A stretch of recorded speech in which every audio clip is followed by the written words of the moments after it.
Bayramınız mübarək olsun. Neçə belə gözəl bayramlara. Buyurun əyləşin.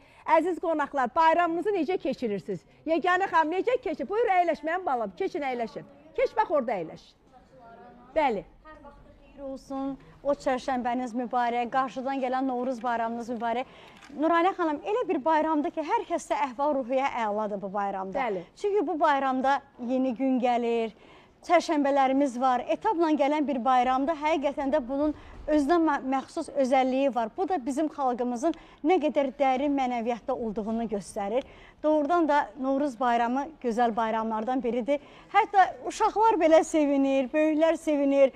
Axşam evimizə gedəndə görürük ki, həyətdə tonqal qalanıb, qohumlar, qonşular hamısı yığılıb həmən o tonqalın başına və bütün azar-bezarların arzulayırlar ki, o tonqalda yanaraq bütün problemlər, çıxılmaz vəziyyətdə düşün, insanlar qalsın. Əlbəttə ki, bizim bir balaca uşaqlığıma qayıtmaq istəyirəm. Balaca vaxtda həmişə gedərdik, qapı güdərdik. Yəni bu bizim adət-ənənəmizin adətlərimiz idi. Gözəl adətlərimiz var. Novruz adətlərinin ən gözəli odur ki, paxlavamız, şəkər buramız. Bəli, və qutabımız var.